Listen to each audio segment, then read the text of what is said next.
అందరి అభిప్రాయాలు తీసుకుని ఎన్నికల్లో గెలుపు గుర్రాలని ఎంపిక చేశామన్నారు సీఎం చంద్రబాబు. పార్టీ నేతలతో ఆయన టెలికాన్ఫరెన్స్ నిర్వహించారు. దొంగ సర్వేలతో మైండ్ గేమ్ ఆడినా, కుట్రలు పన్నినా టీడీపీ గెలుపును ఎవ్వరూ ఆపలేరన్నారు.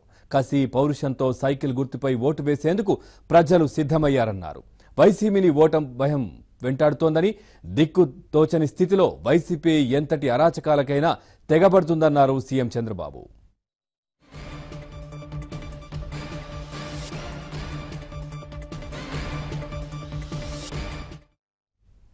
వైసీపీ అభ్యర్థుల ప్రకటన విధానంపై చంద్రబాబు విమర్శలు చేశారు. నేరగాళ్లతో జగన్ అభ్యర్థుల ప్రకటన చేయించారని విమర్శించారు.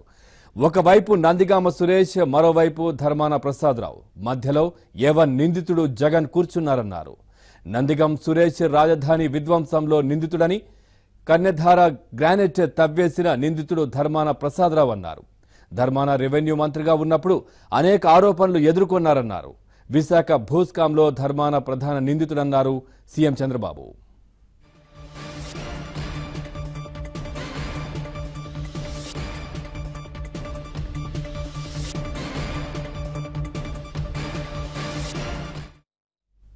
ఎన్నికల్లో సైబర్ నేరగాళ్ల అరాచకం పెరిగిందన్నారు సీఎం చంద్రబాబు.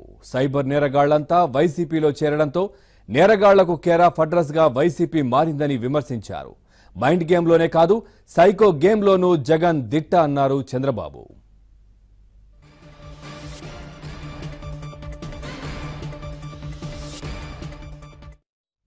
వివేకానందరెడ్డి హంతకులను వదిలేది లేదని స్పష్టం చేశారు సీఎం చంద్రబాబు. వివేక హత్య ఇంటి దొంగల పనేనని జగన్ అనుచరులే అంటున్నారని, గుండెపోటు డ్రామాలో గంగిరెడ్డి కూడా భాగస్వామేనన్నారు చంద్రబాబు.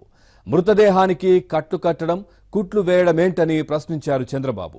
డ్రైవర్కు ప్రాణహాని ఉందన్న వాళ్లు ఎవరి నుంచి అనేది కూడా చెప్పాలన్నారు. సీఎంగా ఒక్క ఛాన్స్ ఇవ్వాలని జగన్ నిస్సిగ్గుగా అడుగుతున్నారని విమర్శించారు. నేరాలు, దోపిడీలు, హత్యలు చూసి జగన్కు అవకాశం ఇవ్వాలా అని చంద్రబాబు ప్రశ్నించారు. అవకాశం ఇస్తే రాష్ట్రాన్నే కాదు, జనాన్ని కూడా జగన్ మింగేస్తారన్నారు. జగన్ హత్య రాజకీయాలతో రాష్ట్రాన్ని అప్రదిష్టపాలు చేస్తున్నారని విమర్శించారు సీఎం చంద్రబాబు.